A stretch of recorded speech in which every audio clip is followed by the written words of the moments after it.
Hello everybody, welcome to my channel. To all my new subscribers, welcome. To all my returning subscribers, I love y'all with everything I have. Y'all really fill my heart with joy. I will start off by saying this is my story. I experienced this. This is JoJo's story, and I'm not glamorizing prison, glorifying it, thinking it's cool. Thinking oh boy, I've been to prison, I'm tough. None of that stuff. So I'm here to tell my story in hopes to help many people in many different ways, which I already have. And I know it's going to help many more because my story is not all about prison, and it's about mental health, recovery, addiction when I was in my addiction. So lots of content to come. Okay, as you can tell in the title, off the prison I go, round number 2. Okay. My phone just crashed on me, so I had to redo this. But that's okay, because I love talking to y'all and telling y'all my story, because I know it's helping people. This is a time we lived in the ghetto. I was wanted. Now, y'all, when I got out of prison in Florida, I was wanted, but they wouldn't extradite me from Florida to Ohio, so they let me go. But they knew I'd be back to Ohio because my kids were there. So, yeah, I came back all right. I met a best friend in prison. She actually got out and came back with me. We were like this.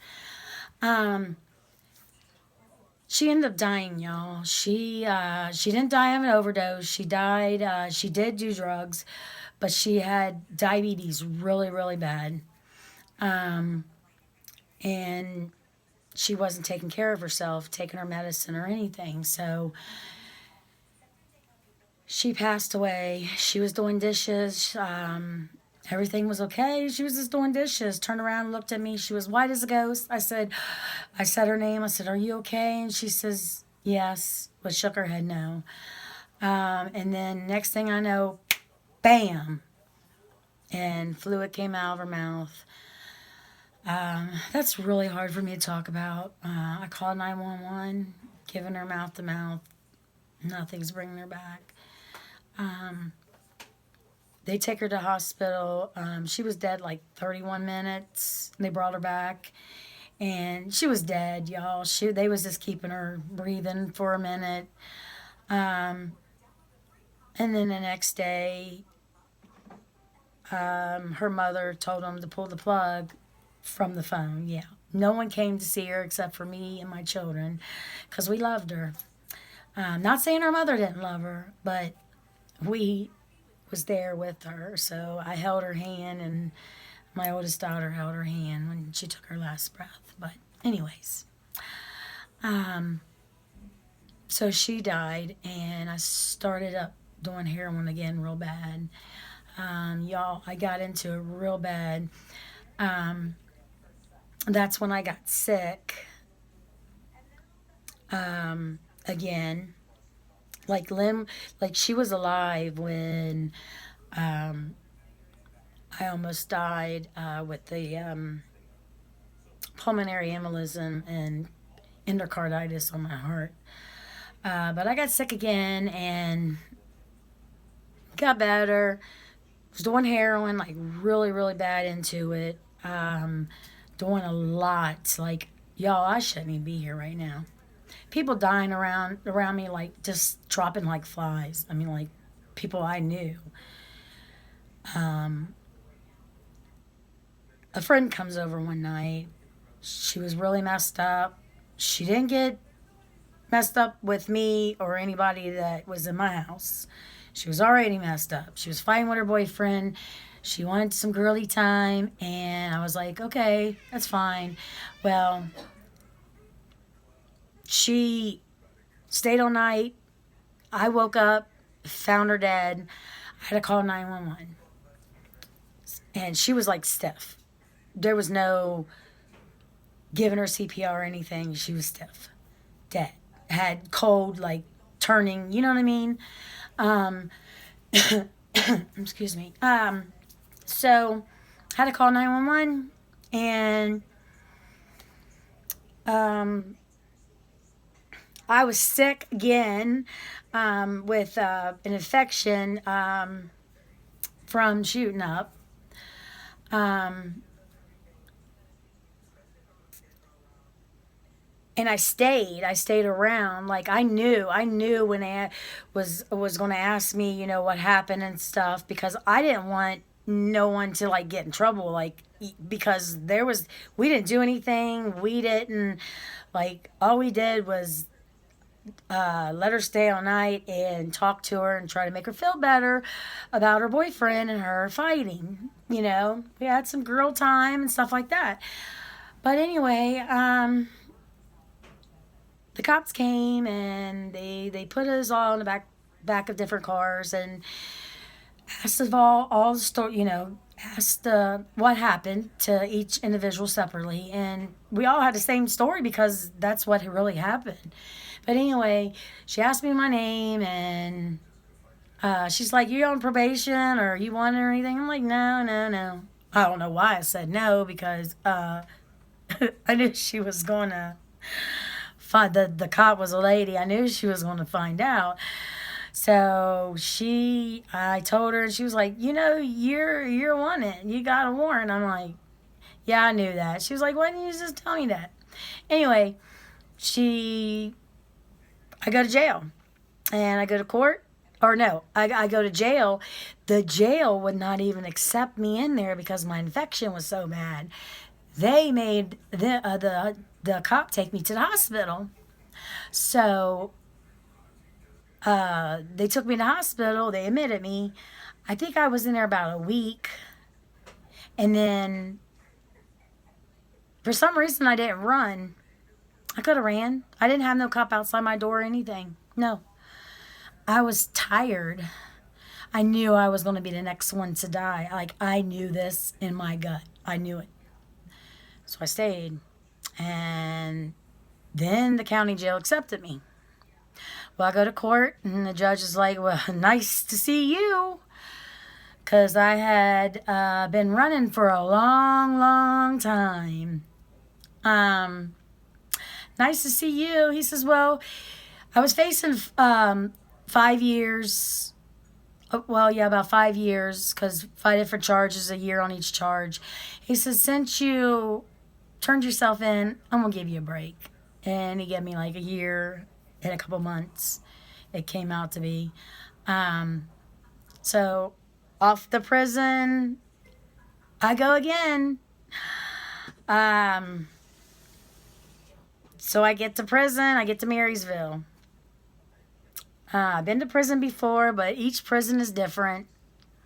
Get to Marysville, and I'm like, "Oh my God, here we go again." But I was just so glad to, like, get it over with. My charges were, remember I told y'all in the last video I was writing checks and credit cards and stuff?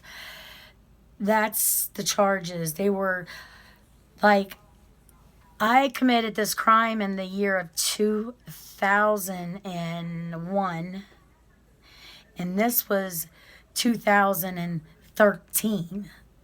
Yes, yes. So it was 13 years old, but I was so tired of running from it and people holding it over my head. "Well, if you don't, yeah, I'm going to call the cops on you." Or, yeah. You know, just looking over my shoulder, that is a, like, horrible, horrible feeling.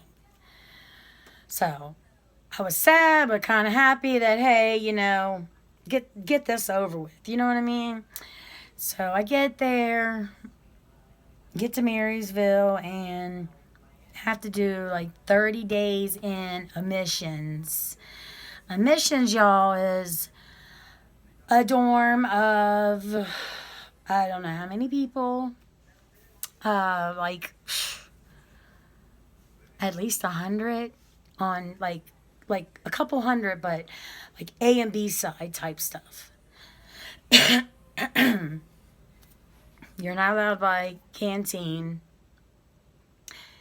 but once a month you can buy a box of crackers, some shampoo and conditioner and soap, and that's it. At least when I was there, that's all. No smoking. Yes, I smoked in Florida because they at the time they allowed smoking. I heard in 2010 they stopped it in all Florida prisons. So anyway, no smoking, but you could find cigarettes on the compound if you was willing to pay $5 for a little bitty, like they took one whole cigarette and made it into probably 10. Yeah, $5 a piece. Anyways, it wasn't worth it. So here I am in admissions. It's horrible, of course. I spent about 30 days in admissions. And then I went to population. And then I went to one dorm, spent about a month there, into another dorm because they was going to make me get my GED. So I went to like the schooling dorm or whatever. And then I spent about 2 weeks there, and then they called my name to ride out to DCI, which is Dayton Correctional Institution. Dayton Correctional Institution used to be for all men, and they took that away and made it for women. Them guys were like, they were mad about that. But anyways, it's a smaller prison. It's not real small, but it's a lot smaller in Marysville. And it has, Marysville has an open dorm, like a big room, like a warehouse room or something, with like 150 to 175 beds, bunk beds. Yeah, just down the row. Yeah. What about let's see, how many? I can't remember how many showers and toilets they had. Anyway, not many for all them women. DCI was 2-man cell. And showers where you could actually get in by yourself and close a curtain and, yeah, have a shower without everybody coming in and using the bathroom, brushing their teeth, other people showering next to you, all that stuff. So it was a little bit more privacy for the shower in the 2-man cell. The 2-man cell, though, if you don't like to be locked down, that's a rough one. Like, because at nighttime, it's bedtime. You could go in and shut the door, and it's locked till the next morning, till they click it back open. Which I with like a little window or whatever, and you can't see nothing but the back of the place, no road or nothing. So that's the reason why I went to prison the second time, is because of that. Now, mind y'all, the reason why I went to Florida is because I caught that charge from Ohio. I had never been in trouble before. I was scared. I was really scared. Like, so I ran to Florida and thinking I was going to, I don't know what the heck I was thinking. I wasn't. That was the problem. So by getting that charge in Ohio, running to Florida, I ended up getting caught up. And still having to do my time. So everything happens for a reason. But anyways, yeah, I just lost train of thought. Oh my gosh. Oh, I've never had a speeding ticket. I've never been pulled over, knock on wood, but I've been to prison twice. So there you go. And yes, I ran for 13 years. Like, they knew I was in prison, but they wasn't willing to extradite me. You know, why, I don't know. I wasn't asking no questions. I was like, okay, see ya. But yeah, y'all, everybody's been asking, why I went to prison the second time, and that's why. Is right there. But y'all, I just wanted to let y'all know that the people that's been sending me messages about helping them, how I'm helping them and stuff, y'all, that makes me so happy because I am here to tell my story. I don't care about the haters. I don't get much hate. I get some, yes. I'm getting a little bit more here. Not really on YouTube, but TikTok. But it's okay because haters are my motivators, and there's no hater. Nobody can hate on me or say words, bad things to me to make me stop what I'm doing right now, because I'm going to keep doing it because I know I'm helping people in many different ways. Y'all, I'm even helping, like, there's a correction officer. She's been doing it for years, reached out to me. We're talking. We're emailing each other. She's told me a story. She asked me my opinion on it because, I've been in prison. Her name's Officer Trouble. There's a lot of fights in her prison that she's in, I guess. And when stuff breaks loose, she made up a thing. She yells, "Trouble!" And when she does, the women that are not involved in this fight or whatever's going on line up and they get away from it. And I told her that's awesome because you know how many people that's like been just watching a fight, being nosy, yes, and get caught up in it and they're like innocent, you know what I mean? Or getting hurt. Yes, getting hurt. And they wasn't even the ones being, fighting or anything. I told her it was an awesome idea. Keep it up. And she's going to tell me more stories and I'm going to share them, as she tells, tells me the stories. And the ones, I'm going to tell y'all and see what y'all think. So what do y'all think about Officer Trouble's trouble technique? And she says also to get the girls' attention, she might yell "trouble" for them all to line up, to get in line for lunch or chow or whatever. Well, chow is breakfast, lunch, or dinner. But anyway, y'all, I love y'all so much. If you haven't already, subscribe, hit the notification bell so you'll be notified every time I upload.